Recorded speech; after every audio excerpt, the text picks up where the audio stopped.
BJP सांसद गोपाल जी ठाकुर इस वक्त हमारे साथ मौजूद है, इनसे बात करते हैं। सर, पाकिस्तान के विदेश मंत्री बिलावल भुट्टो ने मोदी जी के ऊपर निंदनीय शब्द का प्रयोग किया है। बीजेपी इसको लेकर पूरे देश में आज प्रोटेस्ट कर रही है, क्या कहेंगे? देखिए, पाकिस्तान से पूरे देश के अंदर जितना आतंकवादी घटना घटती है उसमें कहीं न कहीं पाकिस्तान का हाथ रहता है। और वहाँ के विदेश मंत्री कितना पढ़े लिखे व्यक्ति हैं हमको ना मालूम, लेकिन देश के नव भारत के हम लोग यशस्वी प्रधानमंत्री नरेंद्र भाई मोदी को विश्वकर्मा के रूप में देखते हैं। और आज नरेंद्र भाई मोदी का लोहा पूरे विश्व मान रहा है। और नरेंद्र मोदी जी के संदर्भ में इतना घटिया बात करना, इसका जितना निंदा किया जाएगा वो कम है। इनको पहले अपने घर में झांक करके देखना चाहिए। और इस तरह का बयानबाजी से स्वतः पूरे देश में आज 130 करोड़ लोग मर्माहत हुए हैं इनके बयान से। और आज भारतीय जनता पार्टी सड़क पर उतर करके आंदोलन करने को विवश हुई है। निश्चित रूप से इसका हम निंदा करते हैं और इस पर कार्रवाई भी होनी चाहिए। तो इस संदर्भ में मेरा इतना कहना है, जो कठोर ऐसे लोगों पर कार्रवाई हो, और इसका हम भर्त्सना करते हैं। और नरेंद्र मोदी जी को पूरे विश्व आज 21वीं सदी के जो प्रणेता के रूप में देख रहा है। नरेंद्र मोदी जी का कुछ कह देना ये बहुत निंदनीय है, घटिया बात बोले हैं। पढ़े लिखे व्यक्ति हो नहीं सकते, जो मन में आया वो बोल दिए, इसका हम घोर निंदा करते हैं। सर, बात करें विकास की तो बिहार एक ऐसा स्टेट है जो कहीं ना कहीं विकास से अछूता रहा है। बीजेपी गवर्नमेंट आने के बाद से वहाँ विकास तो शुरू हुआ है, लेकिन विकास की जो गति धीमी है, उस विकास को गति देने के लिए आप लोग क्या कुछ कर रहे हैं? देखिए, आप सही कहे, बिहार में विकास नहीं हुआ। बिहार बहुत पीछे चला गया। खास करके हम मिथिला से आते हैं और मिथिला का केंद्र दरभंगा है, जहाँ से हम सांसद हैं। तो आज़ादी से आज तक जो उत्तर बिहार मिथिला का क्षेत्र है, वो तो 6 महीना बाढ़ और 6 महीना सुखाड़ की मार झेलते आ रहा है। आज उसके चलते संपूर्ण मिथिला के लोग देश के विभिन्न महानगरों में जाकर के अपना जीवन यापन गुजर बसर कर रहा है।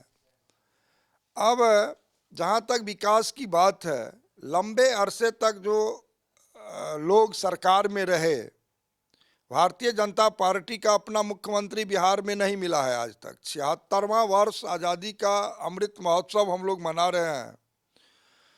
तो आज नरेंद्र भाई मोदी जी देश के यशस्वी प्रधानमंत्री के रूप में मिथिला के लिए जो काम किए, आज 88 साल बाद कोसी रेल महासेतु 516 करोड़ की लागत से मोदी सरकार में बन के अभी तैयार हुआ है। और मिथिला को हम लोग 88 साल बाद जोड़ने का काम किए। उससे थोड़े पहले जब श्रद्धेय अटल बिहारी वाजपेयी जी की सरकार थी, तो उसमें निर्मली भपटियाही महासेतु जो 34 के भूकंप में मिथिला 2 भाग बट गया, तो वाजपेयी जी जाकर के निर्मली भपटियाही महासेतु बनाने का काम किया। और वाजपेयी जी का शिलान्यास किए हुए योजना को अभी मोदी जी उसको 4 महीना पहले लहरियासराय से 3 जोड़ी ट्रेन सहरसा चलाने का काम किया। आज उस मिथिला क्षेत्र का जो मातृभाषा मैथिली, उस मैथिली को श्रद्धेय वाजपेयी अष्टम अनुसूची में शामिल किए, तो अभी नरेंद्र भाई मोदी CBSE कोर्स में देकर के शामिल करने का काम किया। आज जहां बिहार से दर्जनों रेल मंत्री लगभग हुए, वहां आज नरेंद्र भाई मोदी जी की सरकार में समस्तीपुर दरभंगा का दोहरीकरण और जयनगर राजनगर विद्युतीकरण का काम अब चल रहा है।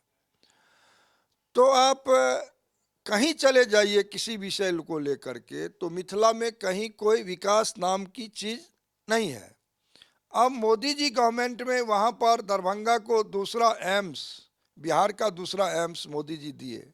अब राज्य की सरकार वहाँ 200 एकड़ जमीन अपने कैबिनेट से पास करने के बावजूद भी आज तक उपलब्ध एम्स के लिए नहीं करा सकी है।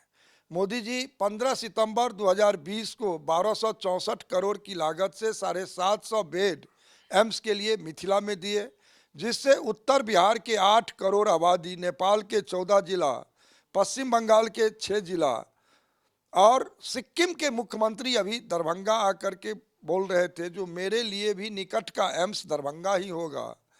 तो लगभग 15 करोड़ आबादी के लिए मोदी सरकार ने दरभंगा में एम्स दिया, और आज भी राज्य सरकार उसको जमीन उपलब्ध नहीं करा रही है, जो उनको कोई खरीद करके जमीन नहीं देना है।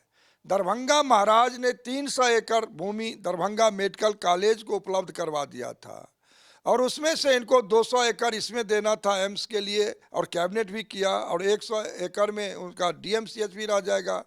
अब वहाँ कुछ लोग अतिक्रमण किए हुए हैं, तो राज्य सरकार का विषय है, इसको खाली करवा करके देना चाहिए था। तो एम्स आज पूरे देश का 14 एम्स तैयार होकर के उद्घाटन हो गया। मेरे यहाँ आज भी उस साजिश में पड़ा हुआ है, शिलान्यास भी नहीं हो सका है।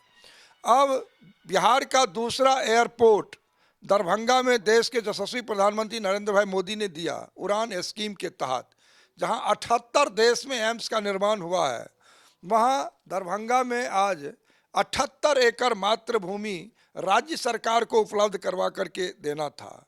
अब हमरे एयरपोर्ट, दरभंगा एयरपोर्ट से 12 लाख लोग उड़ान भर लिए। तत्कालीन उस समय के माननीय हमारे हरदीप सिंह पुरी जी मंत्री थे, तो मंत्री जी जा करके उसको चालू करवाने का काम किया। लेकिन आज 78 एकड़ में मात्र 24 एकड़ जमीन 1 महीना पहले राज्य सरकार ने दिया, और 54 एकड़ आज तक नहीं दिया, जबकि उत्तर प्रदेश के माननीय मुख्यमंत्री श्री योगी आदित्यनाथ जी नोएडा में आप देखते होंगे 1200 एकड़ जमीन दिया है। एयरपोर्ट के लिए कुशीनगर में 700 एकड़ दिए हैं, अयोध्या में 700 एकड़ दिए, लेकिन बिहार सरकार 78 एकड़ में फेल्योर साबित हो रहा है। तो विकास होगा कैसे? आज दरभंगा एयरपोर्ट का यही हाल है। आज वहाँ पर 210 करोड़ रुपया भारत सरकार दरभंगा में कचरा निस्तारण प्लांट के लिए दिया, और दरभंगा के प्रशासन के द्वारा राज्य सरकार को 15 एकड़ जमीन उपलब्ध करवाने के बावजूद भी आज तक काम चालू नहीं हो रहा है। सर, आपने राज्य सरकार की बात करी। नीतीश कुमार ने कहा कि बिहार में सुशासन की बयार चली है और सुशासन यहाँ पे चलेगा, और उन्होंने शराबबंदी भी की, लेकिन बावजूद इसके वहाँ पे लोग शराब पी रहे हैं, और शराब से, नकली शराब से मौतों का भी मामला सामने आ रहा है। बड़ा सवाल ये है कि जब शराबबंदी हो गई है, तो आखिर ये शराब आखिर आ कहाँ से रहा है? नीतीश कुमार की सरकार कितनी सफल है इसको रोकने में? देखिए, बिहार के मुख्यमंत्री जी जो बोलते हैं वो करते नहीं हैं। कहीं शराबबंदी बिहार में लागू सही ढंग से नहीं हुआ, और स्वयं जनता दल यू के प्रत्याशी जो विधानसभा अभी चुनाव कुढ़नी के लड़े हैं, वो शराब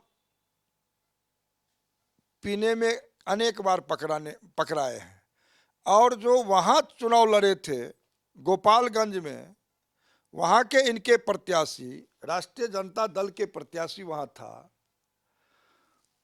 तो वो कारोबार ही करते हैं शराब के। तो इनके करनी और कथनी में बहुत अंतर है। ई स्वयं शराबी को प्रत्याशी कहीं बनाते हैं राष्ट्रीय जनता दल के लोग, तो कहीं जनता दल यू के लोग बनाते हैं, और ये कहते हैं शराब बंद है। तो भाई ऐसे कैसे चला? अभी कहे जो जितने लोग मरे हैं, कितना दुर्भाग्यपूर्ण इनका वक्तव्य आया है। जो पिएगा सो मरेगा, जो इनके मन में आ रहा है सो बोलते जा रहे हैं। रे भैया, सैकड़ों लोग मर गया है, अभी संवेदना व्यक्त करने की आवश्यकता थी। तो आप कहते हैं जो पिएगा सो मरेगा, इसको हम मुआवजा नहीं देंगे। भारतीय जनता पार्टी के हम जैसे कार्यकर्ता मांग करते हैं माननीय मुख्यमंत्री बिहार से, जो जितने लोग इस शराब कांड में जिसका मृत्यु हुआ है उसको निश्चित रूप से मुआवजा, सभी परिवारों को मुआवजा मिलना चाहिए। हम ऐसा मांग करेंगे इनसे। देखिए, हम लोग शराब के समर्थन में हैं, हम लोग शराब के विरुद्ध नहीं हैं, लेकिन इस शराबबंदी में सफल नहीं हुए। इनका शराबबंदी पूरा का पूरा फेल्योर हुआ है, ये हम आपके माध्यम से कहना चाहते हैं। तो हर क्षेत्र में बिहार सरकार फेल है, कहीं कोई विकास से इनको मतलब नहीं है। ये प्रधानमंत्री के इनके जो सलाहकार बैठते हैं अगल बगल में, वो प्रधानमंत्री का ख्वाब इनको दिखाते हैं, ये भी वहाँ प्रधानमंत्री बनेंगे, और उप मुख्यमंत्री जो अभी वर्तमान बिहार के हैं वो बिहार के मुख्यमंत्री बनेंगे। इसी में बिहार का सत्यानाश हो रहा है। बिहार के जनता को चाहिए जिस सारे विषयों को देखना चाहिए, जो बिहार में जब तक भारतीय जनता पार्टी को मौका मुख्यमंत्री के लिए राज्य में नहीं मिलेगा तब तक बिहार का कल्याण होने वाला नहीं है।